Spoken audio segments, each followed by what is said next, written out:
il y a cette idée du refus de l'évaluation. Si vous voulez participer, quand le public participe à l'œuvre d'art contemporaine, participer, c'est refuser de juger. Mais ça, ceux qui sont dans la politique de la ville le savent. La démocratie participative, ça sert à nous empêcher de juger. On ne peut que participer. Bonjour à tous. Alors, je voulais réagir à chaud aux récentes déclarations du Premier ministre Édouard Philippe sur la publication possible et probable par les éditions Gallimard des pamphlets antisémites et anticommunistes de Louis-Ferdinand Céline, donc c'est-à-dire dans le commerce courant et sur tous les étals de librairie, donc par la maison d'édition la plus prestigieuse de France. Tout cela n'est pas anodin. Alors c'est bien sûr un problème général et récurrent, un marronnier, tout ce qui a trait à la plupart de ces questions. Mais cela révèle aussi quelque chose de beaucoup plus contemporain, quelque chose qui en dit long sur nous et sur la société actuelle. Alors, Monsieur Édouard Philippe a cru bon de faire du en même temps macronien.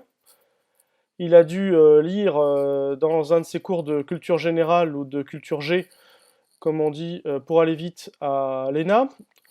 Pour résumer, Céline est un fasciste, un raciste, un antisémite, oui, mais en même temps, c'est de la littérature. Alors c'est un peu court, jeune homme. Si l'on en croit le penseur marxiste Walter Benjamin, le fascisme relève précisément de l'esthétisation de la politique. C'est une de ses composantes essentielles, ce n'est pas la seule, mais c'est l'une des plus importantes, l'irrationalisme. C'est d'être en un sens un sous-produit du romantisme, même si tout romantisme évidemment ne mène pas, bien entendu, au fascisme. Mussolini se revendiquait dans ses entretiens avec Émile Ludwig du statut d'artiste. On connaît le mot attribué à Néron, qualis artifex pereo, quel artiste meurt avec moi. Donc pour préciser les choses, effectivement, mais sans rentrer dans les détails, je me contenterai de renvoyer à ce que dit Juan José Sebrelli. Je montre le livre, dans son livre Les aventures de l'avant-garde, la trahison de l'avant-garde, l'art moderne contre la modernité, où il oppose d'une manière assez fine l'avant-gardisme à la modernité. L'avant-gardisme par romantisme, ou plutôt par sa caricature kitsch, aurait pour mission de saper par une forme d'obscurantisme les progrès de la modernité, qu'on peut qualifier pêle-mêle, l'autonomie croissante du sujet, le rationalisme, la pensée critique.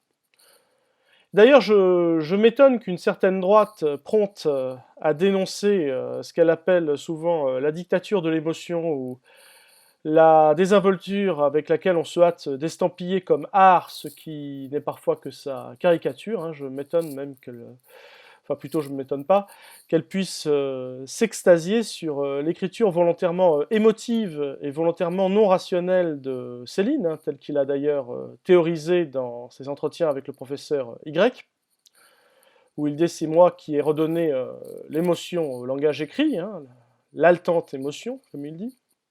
Alors on compare souvent Céline à Aragon pour leur virtuosité technique. Alors chaque écrivain effectivement fait ses gammes. Hugo pondait 200 vers chaque matin pour s'exercer, et parfois effectivement certains étaient sublimes, d'autres non, mais c'est le métier. Flaubert passait son temps dans son gueuloir. Bref, ce sont les lois du métier, et à partir d'un certain degré d'exigence, et en un sens, Céline est un écrivain de métier au sens flaubertien du terme, je n'en disconviens pas. Le souci du style fait de vous nécessairement un bon artisan, pas forcément de vous un génie, pour ça il faut un visionnaire à la Balzac. Ce critère de la vision est quelque chose sur lequel ici il faut juger les auteurs. On se demande parfois si cette décadence de la forme flaubertienne, décadence formaliste, si là-dedans il n'y a pas précisément un besoin de ne pas voir. Aragon a surmonté cette tentation virtuose de sa jeunesse par la grande forme. Il disait « j'écris pour apprendre », ce qui est précisément, me semble-t-il, l'inverse de Céline, qui écrivait pour ne rien apprendre, pour ne rien savoir, pour ne rien comprendre, à part Sigmaringen, son pavillon de Meudon et son chat Bébert, et en se disant que tout est la faute des Juifs, évidemment. Aragon était capable d'une grande objectivité, par exemple dans la Semaine Sainte, où il se projette dans les comtes et vicomtes qui accompagnent Louis XVIII en exil. Géricault, le duc de Richelieu, le duc d'Anzin, c'est-à-dire qu'il est capable de se projeter dans l'ennemi de classe. J'ai du mal d'ailleurs à concevoir un grand art qui ne sache pas s'élever au-dessus des intérêts momentanés et des simples tripes. On ne fait pas de littérature avec de bons sentiments, comme disait Gide, mais on n'en fait pas forcément avec des éructations racistes. En un sens, refuser de politiser l'esthétique, comme l'a fait implicitement, de manière un peu rapide, le Premier ministre, c'est céder. C'est là qu'est la pierre de scandale, hein, bien plus que sur l'interdiction ou pas, qui, à l'heure d'Internet, relève du vœu pieux ou au choix de la tartufferie. Mais dire Céline, c'est de la littérature, sans ajouter que la littérature, c'est pas forcément Céline, c'est assez irresponsable. C'est contribuer à laisser les jeunes s'enfermer dans une conception réduite, dans un univers mental souvent pitoyable, avec l'alibi de les amener comme tout public peu cultivé vers un pseudo-succès de scandale. Alors dire c'est un fasciste, mais c'est de la littérature, ce n'est pas nuancé, c'est participer en l'état actuel des choses à la promotion commerciale de l'œuvre. Non, il faut dire que c'est tout simplement de la littérature fasciste, hein, c'est-à-dire au fond pas grand-chose. J'ai mis en extrait Franck Lepage, hein, qui a bien vu cela dans sa conférence gesticulée sur l'art contemporain. C'est l'idéologie du participatif, il s'agit de participer plutôt que de pouvoir émettre un jugement, hein, participer pour ne pas avoir à critiquer.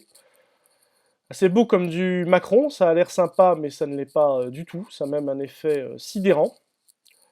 Lepage aussi a une bonne formule, hein, la politique réduite à la culture et la culture réduite à l'art. On voit bien le mécanisme dans cette promotion de Céline actuellement.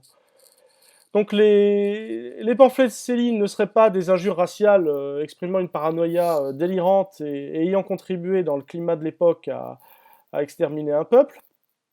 Ce ne serait pas un document historique de propagande fasciste qui, de ce point de vue, n'a pas à être censuré en tant que document, mais n'a pas non plus forcément à être particulièrement promu ou diffusé par la plus importante maison et la plus prestigieuse maison d'édition française.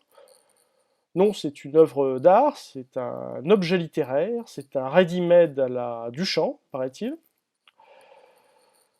Bon, tout cela n'a pas forcément besoin d'être censuré, mais un besoin urgent d'être déconstruit, ou pour employer un mot moins connoté, critiqué. Hein. On demande moins des censeurs que des penseurs. Il faut exercer un jugement critique, y compris sur la notion de littérature, hein, avec un grand L, à laquelle Gallimard, depuis une centaine d'années, a d'ailleurs contribué, hein, en établissant une sorte de fétiche bourgeois. Alors on sait que la création de la maison d'édition Gallimard a été sciemment conçue, pensée sur l'exclusion pour des raisons esthétiques qu'on peut trouver légitimes ou pas de la littérature populaire, ce qui évidemment peut parfois relever le niveau d'exigence, mais participe à la création d'une culture bourgeoise en vase clos, celle où Heidegger doit automatiquement remplacer Hegel, où Nietzsche doit remplacer Marx, et où Céline doit bien sûr remplacer Aragon. On voit bien que tout cela va tout le temps dans le même sens, hein, c'est le propre de tout art d'État. Voilà, c'est tout pour aujourd'hui, à la prochaine.